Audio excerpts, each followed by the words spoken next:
Well, friends, here's my audience. So, today we're going to be talking about Jackie Robinson and how he was the most influential person back in the 1940s. And his MLB debut was 1947 on April 15th with the Brooklyn Dodgers. And when people ask who is Jackie Robinson, you gotta ask, what was he to baseball? Well, he was a trailblazer. He paved way. Like, if Jackie Robinson was not there, Negro Leagues might be a thing. Negro Leagues was a thing. They separated blacks and whites, and then once baseball started to integrate a bit, Jackie Robinson set off the whole motion. And then things he had to deal with when he was playing and why he was so great at what he did was because of the racism he had to deal with. It wasn't just playing Major League Baseball. A couple of the letters he got, which he got thousands every single week, just two of the most famous ones that actually got published on newspapers.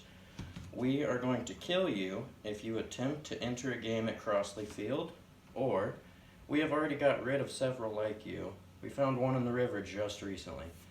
That, I think, was from the KKK.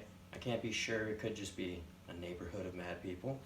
But he got a bunch of letters that started with we, not just I, because it shows numbers and more fear.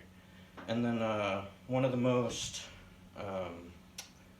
iconic racism bouts that he had to deal with was Ben Chapman for the Philadelphia Phillies.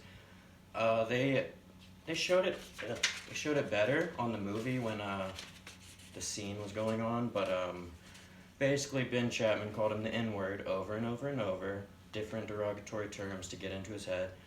And then right after his at-bat, Jackie Robinson went into the stairs behind the dugout and just lost it. Throwing bats, throwing everything he could find, punching the wall. I mean, who wouldn't after all of that? And then why did Jackie Robinson make the first African-American baseball player in the MLB? Well, he was a great player. The CEO of the Dodgers at the time, he was looking around at all the talent, just trying to figure out who was the best person he could find because his team kind of sucked. And then he found this guy who could hit about 4 out of 10 baseballs every single time, no fail. And then he was one of the quickest men he'd ever seen, so he decided to sign him. And then signing Jackie Robinson decided to be one of his best career decisions, even though the man was not white. In 1947, his rookie year, he led the league in stolen bases with 26. Then in 1949, his best season by far, he had a .342 batting average and 37 stolen bases. That led the league. And then his career, he had a batting average of .311 and 3 shy of 200 stolen bases. And just to compare world's greatest to him, Babe Ruth, most well-known name in baseball probably, he had a career batting average of .342, which was Jackie Robinson's best year batting average from 1949. And then Mike Trout, today's best player, has a batting average of .307. That is 4 shy of Robinson. Yes, he's had 4 years difference, but still the same amount of contact, same amount of at-bats.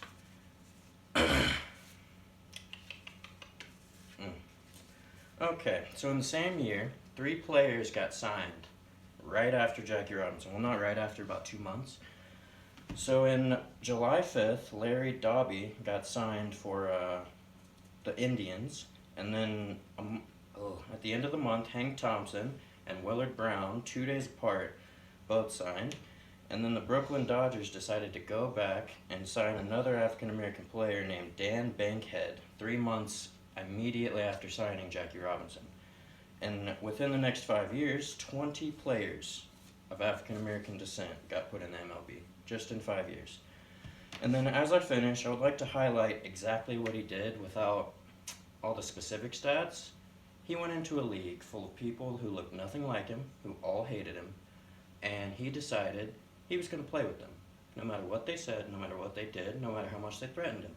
He decided he was going to integrate baseball. And because he did that, we have all the sports we do today, which is probably the best sports around the entire world. And then just to finish it off, to show exactly how good he was, and how much racism he faced, on March 13th, 1938, White Sox manager Jimmy Dykes said this, and I quote, "If that kid was white, I'd sign him right now. No one in the American League can make plays like that." So he said, there's a better baseball player over there, and I don't want him because he's black. But Jackie Robinson kept playing with the Dodgers, and he got baseball integrated, and he is one of the most iconic players